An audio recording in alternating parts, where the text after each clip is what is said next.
Chapter 5, Side Trails. I must admit that this is another time that I've let my mind and mouth overload my body. This is the first time in my life that I've been unable to do what I wanted physically. I can't say that my knees did any better today, but there's tomorrow. For those following my journey to His glory, this is one of those events you must face. I'm unsure what route this will take, but whatever it will be for His glory. I'm questioning my decisions about leaving my church and undertaking such a project without sufficiently investigating them. Did I want to walk the trail? Was I supposed to leave McDonough Road Church? This is a period for me to ask and answer questions I've not had to answer previously. This is a time when my physical abilities do not meet my expectations.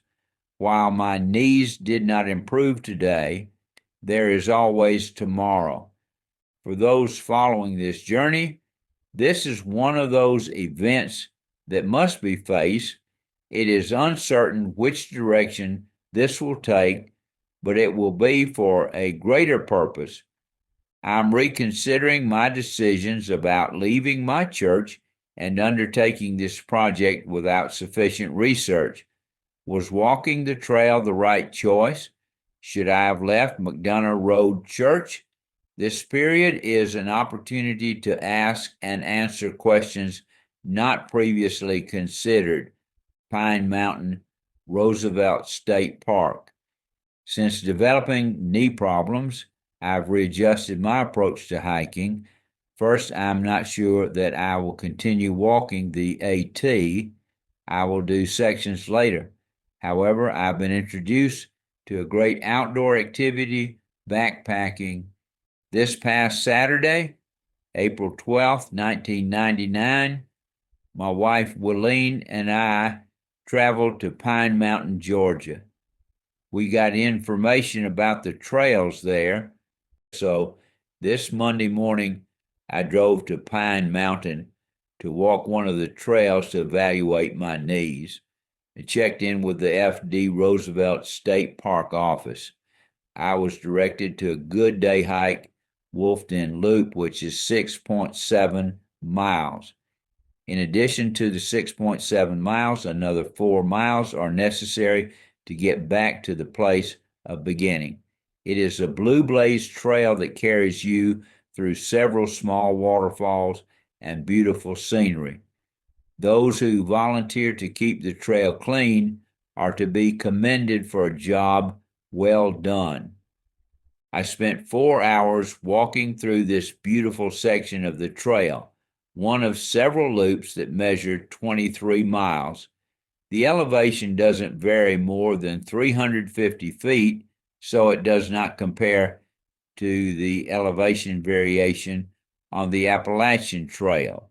Since I'm building my endurance, I will hike nearby trails. I recommend the Pine Mountain Trails. Nestled in the scenic Pine Mountain range of Georgia lies the Dowdell Knob Loop, a trail rich in natural beauty and historical resonance. Part of the larger FD Roosevelt State Park, this 4.3-mile loop trail offers visitors a path through verdant forests and gentle grades and a glimpse into the history that has shaped the area and its significance to both local residents and nationwide visitors alike. FD Roosevelt State Park is the largest state park in Georgia, spanning more than 9,000 acres.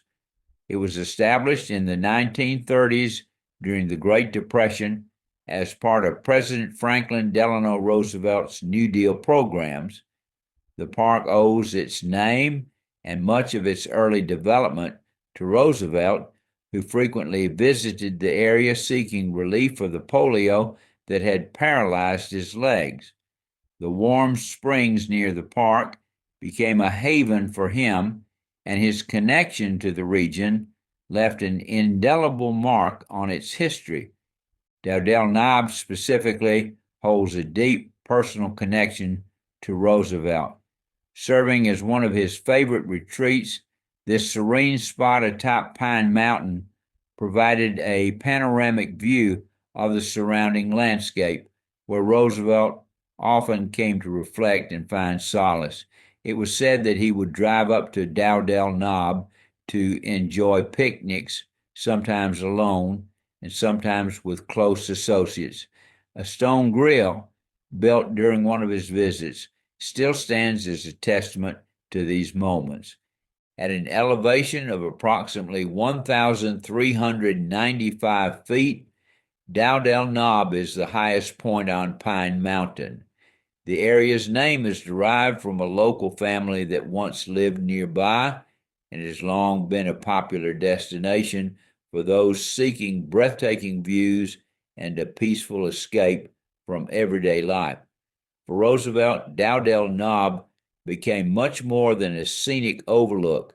It became a place of contemplation and inspiration. One of the most poignant aspects of Dowdell Knob's history is its association with Roosevelt's final days. It is believed that he visited the site just weeks before his death in April 1945. A bronze statue of Roosevelt now stands at the Knob, commemorating his connection to the area and his profound impact on the nation. The sculpture portrays him seated on a bench, gazing out over the rolling hills, a fitting tribute to a leader who found solace and strength in the natural beauty of Pine Mountain. The Dowdell Knob Loop Trail offers hikers an opportunity to immerse themselves in the park's rich natural and historical heritage. The trail meanders through a diverse landscape of hardwood forests, pine groves, and open meadows. Visitors can encounter various native plants and wildlife, including deer, wild turkeys, and different bird species. The journey is physically invigorating and mentally refreshing for those walking the trail. The loop's gentle grades make it accessible to hikers of varying skill levels, while its proximity to the highest point on the mountain provides moments of awe-inspiring beauty. The changing seasons bring their unique charm to the trail, from the vibrant colors of autumn leaves to the blooming wildflowers of spring.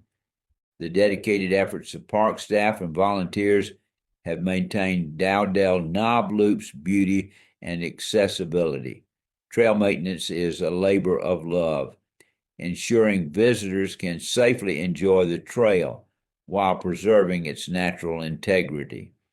The community around Pine Mountain takes great pride in the park and its trails, often organizing events and initiatives to promote conservation and awareness. Dowdell Knob Loop and the larger FD Roosevelt State Park stand as enduring reminders of the connection between humans and nature. For Roosevelt, this connection was personal and therapeutic, a source of strength during some of the most challenging periods of his life. For visitors today, the loop offers a chance to step away from the busyness of modern life and reconnect with the beauty and serenity of the natural world. The history of Dowdell Knob Loop is not just about the land itself, but also about the people who have walked its trails, from the locals who cherish its beauty to the president who found solace in its quiet embrace. As hikers traverse the loop, they become part of this ongoing story, contributing to the legacy of a place where history and nature intertwine. Dowdell Knob Loop is more than just a trail. It is a journey through time, a tribute to one of America's most iconic leaders, and a celebration of the enduring beauty of Georgia's landscapes. Whether you come for the history, the views, or the peaceful escape, the loop offers something special for everyone, ensuring that its legacy will continue to inspire generations to come. Dowdell Knob Loop, Roosevelt State Park. I walked the Dowdell Knob Loop at Pine Mountain this morning, April 14th, 1999. While driving to the parking lot, I saw one of the wild turkeys found on the mountain. I hoped to get a picture as I left, but as you would reckon, there was no turkey when I wanted one. This loop is the highest spot on the mountain. I will add pictures later to give you a view of today's beauty. This trail is 4.3 miles of gentle grades through another one of the most beautiful places in Georgia, my backyard. I rediscovered the beauty of my backyard today, April 13th, 1999. I'm reminded of Russell Conwell's book, Acres of Diamonds.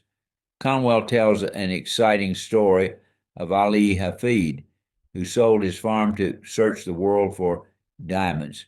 After an unsuccessful venture, Ali Hafid ended his own life as he cast himself into the sea, a broken man.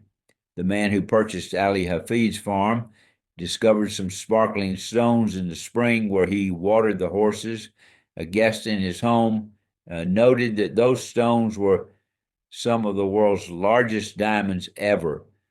The story's moral is that what we seek in other places is available in our backyard.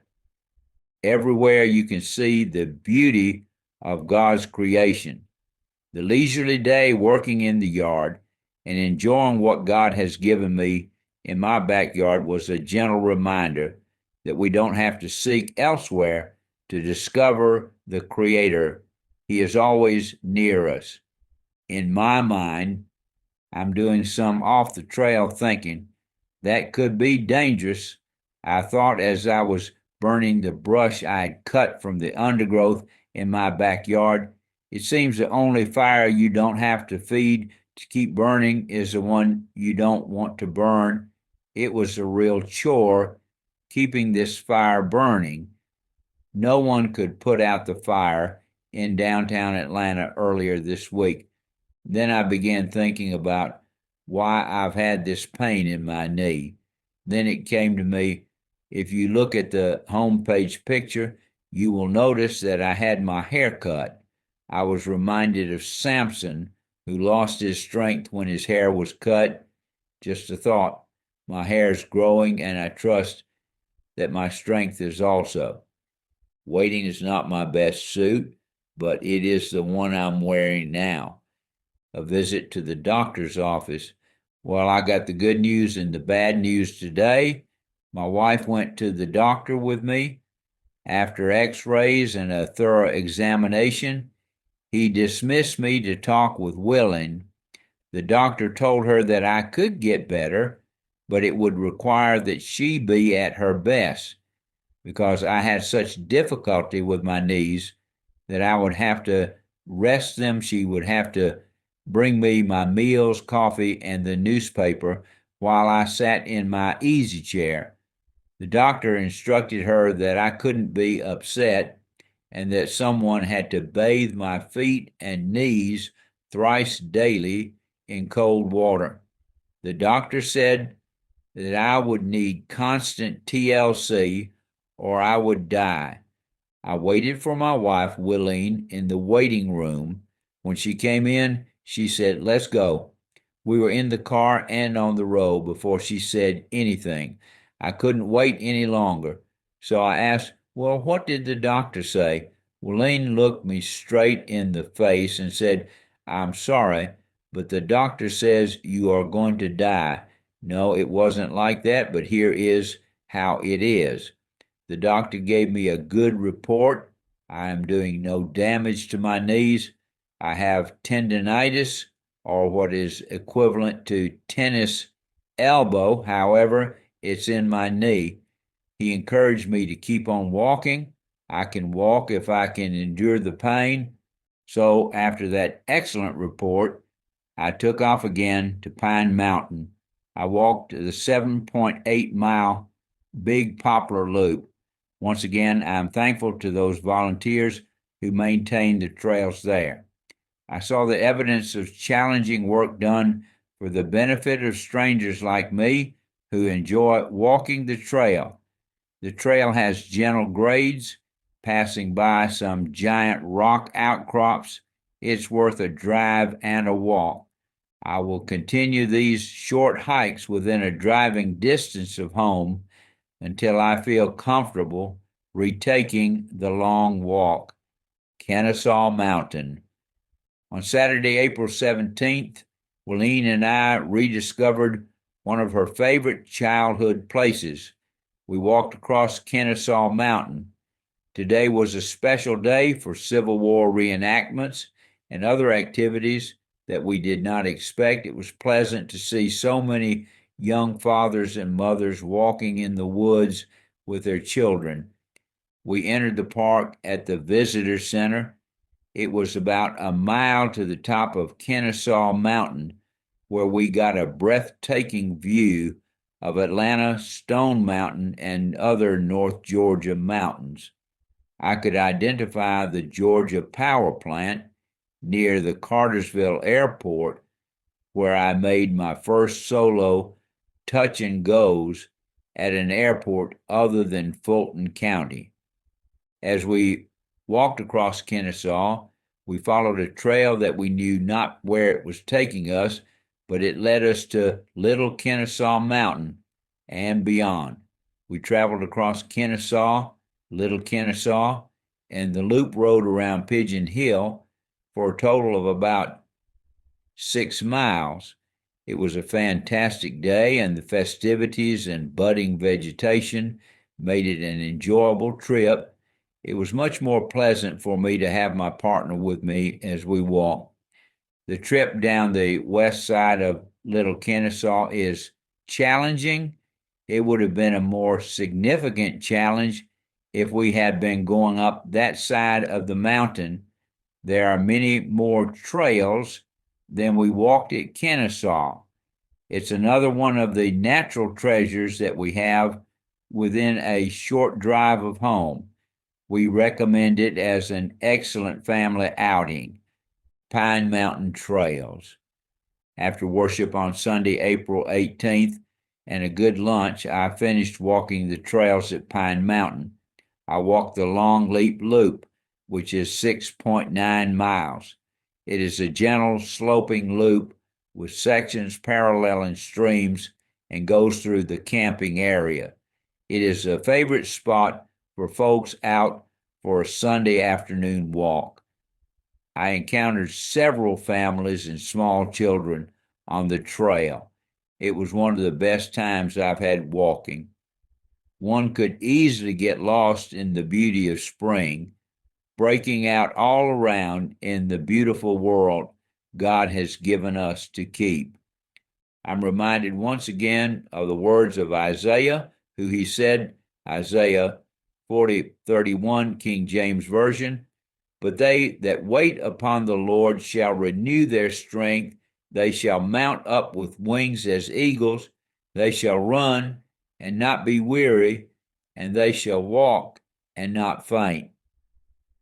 I encourage each of you to take time to walk. Better than just walking, take a walk with the Lord. He's a good partner. Red Top Mountain State Park. I walked the Red Top Mountain State Park trails on this beautiful day, April 19th, 1999. I've passed this site many times, but never took the time to detour by the park until today. Again, it is one of the jewels I've missed by traveling too fast. The park has 4 trails. The Homestead Trail is 5.5 miles long.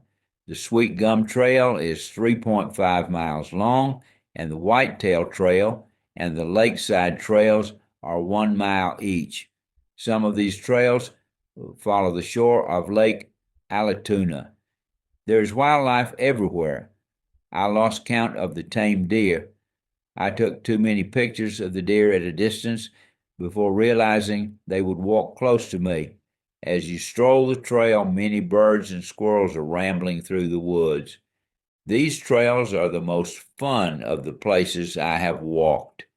I can see how this could become a favorite getaway spot for anyone. According to the state's information, 1.5 million visitors yearly visit Lake Allatoona and Red Top Mountain. I'm glad I walked into this wonderful treasure that Georgians readily have available. April 20th, 1999. After an excellent trip to Red Top Mountain, I tried the AT again.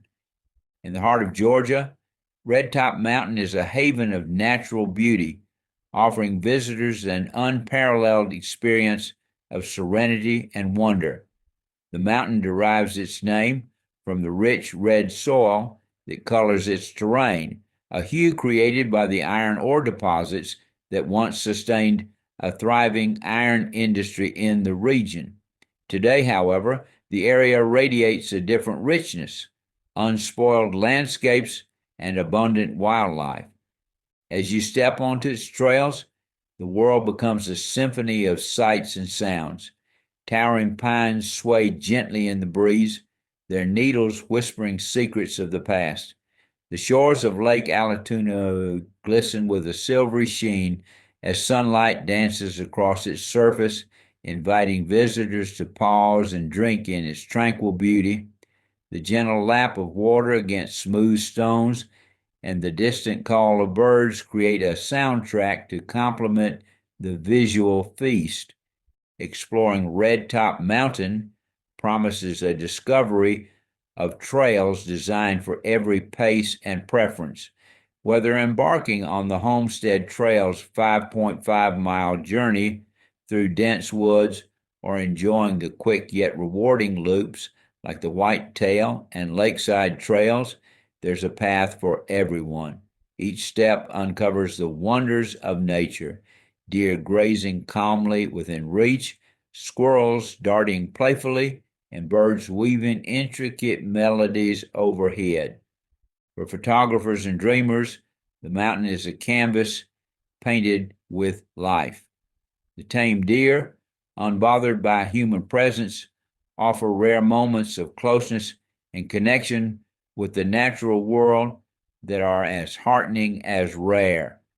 For those seeking solitude or reflection, the quiet trails provide a sanctuary where one can ponder the magnificence of creation. Red Top Mountain, with its vibrant ecosystem, trails that invite exploration, and proximity to Lake Allatoona, a site that draws over 1.5 million visitors each year, is not just a park, but a treasure. It is a place where Georgians and travelers alike can embrace the beauty of the outdoors and find their own stories etched upon its shores and forests. Truly, it is one of the state's finest jewels, waiting to be discovered anew with every visit. I won't abandon my hike, but will take an alternate route. I'm doing those hikes that seem best for me at the time. I hope you will stick with me on this journey. Hobab's wilderness understanding will teach me many lessons. Chapter 6, Beginning of the Many Section Hikes.